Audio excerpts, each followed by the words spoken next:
Ever heard of leopardology?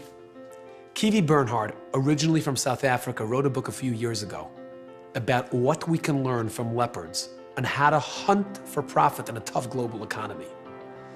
The book was an instant bestseller, making Kiwi one of the most sought-after international speakers. One day, Kiwi gets a phone call from the Speakers Bureau inviting him to deliver the opening address at a very important Microsoft conference.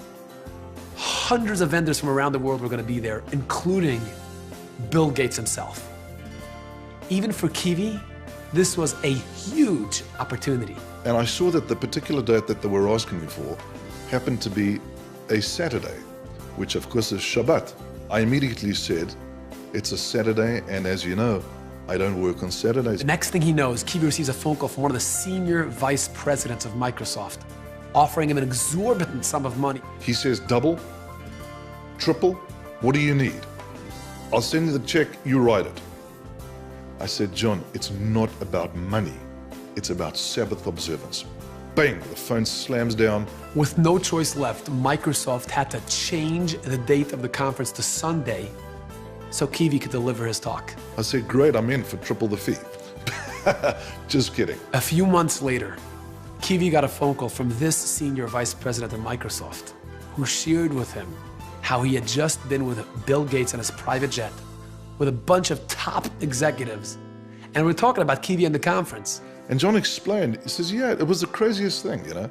We had this guy, Kiwi, that was supposed to be the opening keynote speaker, and we just couldn't get him to commit to the Saturday platform because he's Sabbath observant. And John is explaining this to Mr. Gates, and he's saying, listen, we tried to make it happen, and we even threw money at him. He just wouldn't budge. He just wouldn't budge off the Sabbath. And John shares with me that when Mr. Gates heard this, Mr. Gates said back to John, that's what happens when you have something that money can't buy.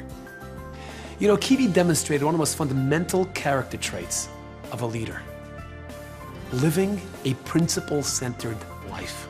The most important leadership requirement that is out there is the responsibility and the requirement that people have as individuals to lead themselves towards themselves.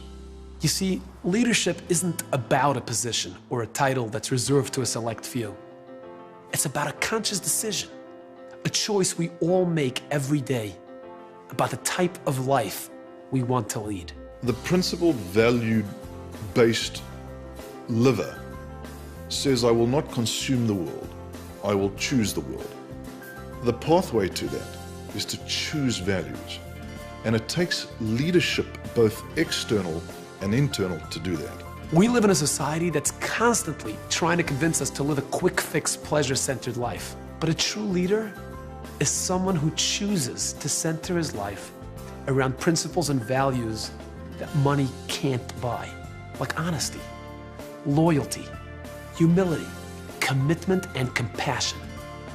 Only when it's these type of principles and values that govern and guide every decision we make can we lead a truly happy, meaningful, and fulfilling life. Thanks for watching, and see you next time.